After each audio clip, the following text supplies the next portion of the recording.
महादेव, घर घर महादेव। मैं ज्योतिष आचार्य पंडित विनोद कुमार दुबे, जबलपुर मध्य प्रदेश से। आप देख रहे हैं यूट्यूब भविष्य फल चैनल।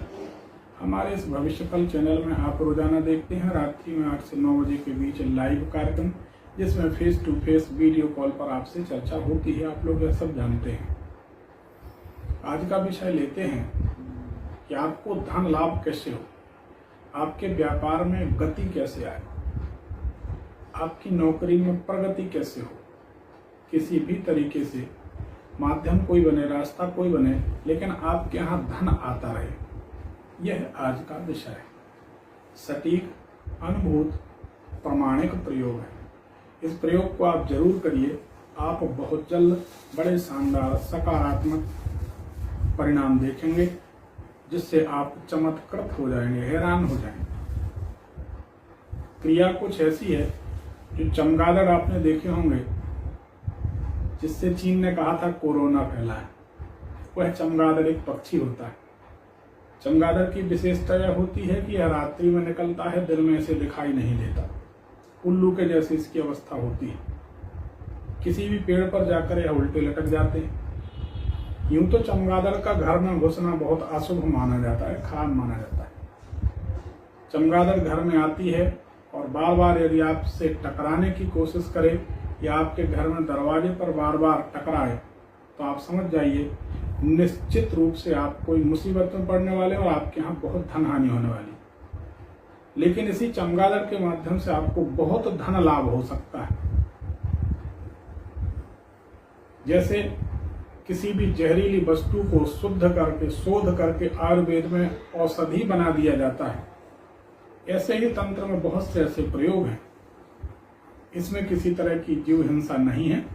आपको छोटा सा प्रयोग करना है।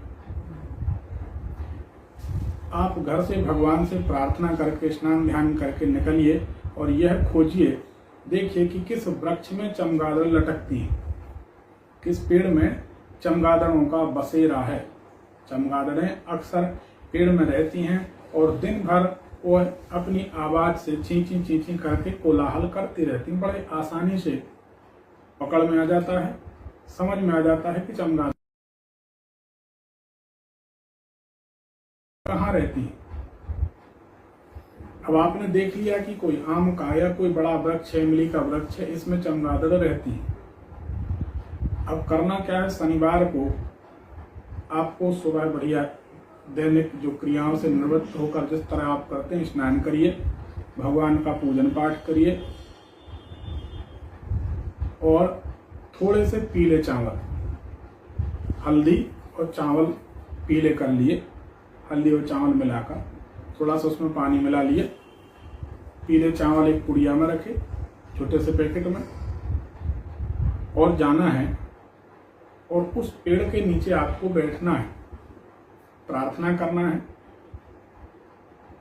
कि हे वृक्ष देवता, मैं आपको आमंत्रित करने आया हूं, निमंत्रण देने आया हूं। कल मैं आपकी कुछ शाखाएं ले जाऊंगा, यानी कुछ डालियां ले जाऊंगा या ले जाऊंगी। आप हम पर ऐसी कृपा करिए कि जब हम डालियां ले जाएं तो उसके बाद हमारे घर में कभी धन की कमी ना हो। आपने प्रार्थना कर ली, उसके उपरांत आपने चावल छोड़े, जड़ के पास, पेड़ की जड़ के पास चावल छोड़कर वृक्ष देवता को प्रणाम किया, वनस्पति देव को प्रणाम किया और अपने घर आ गए। दूसरे दिन सुबह स्नान ध्यान से निवृत्त होकर, यदि हो सके तो बहुत सवेरे सवेरे करें ताकि कोई टोक न सके। नहीं कर सकते तो जैसी आपकी सुविधा, भगवान की पूजन पाठ करने के बाद आप जाइए। और हो सके तो एक मंत्र है, जिसका उच्चारण करते हुए डालियां मांग लीजिए कि हम कल आपको निमंत्रण कर गए थे, आमंत्रित कर गए थे, निमंत्रण दे गए थे, आज कुछ डालियां आपकी ले जा रहे, कुछ पत्ते ले जा रहे।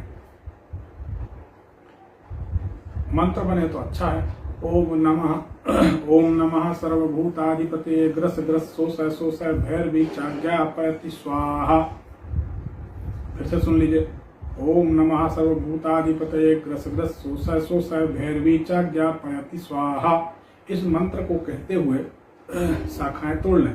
यदि मंत्र नहीं बनता तो प्रणाम करके चुपचाप अपनी भाषा में, अपनी बोली में, हिंदी अंग्रेजी जो आपसे बनती है उस भाषा में कहकर डालियां, छोटी छोटी डालियां, 1-2 डालियां तोड़ लें।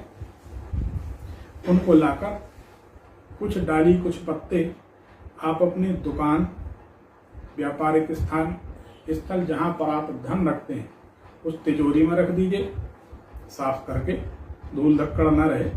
और कुछ डालियां आप अपने घर में धन रखने के स्थान पर रख दीजिए। इस प्रयोग के करने के बाद मेरा अनुभव कहता है कि हजारों बार का आजमाया हुआ हमारा यह प्रयोग है, इससे आपको निसंदेह बहुत शानदार परिणाम मिलेंगे। आप स्वयं भी इस प्रयोग को कर सकते हैं। इस लिंक को दूसरों को भी शेयर कर सकते हैं ताकि दूसरे लोगों का भी कल्याण हो। आप हमारे YouTube भविष्य फल चैनल को सब्सक्राइब करिए, बेल आइकन दबाइए, ताकि आपको एक से एक हमारे आजमाए हुए सटीक प्रयोग, हमारी 25-26 वर्ष की ज्योतिष की प्रैक्टिस है और हमारा ज्योतिष का ज्ञान आप जानते हैं, इसी तरह के सटीक हमारे प्रयोग हैं। हमारे इस अनुभव का लाभ समाज को मिल सके, हमारा यही प्रयास है। धन्यवाद। हर हर महादेव।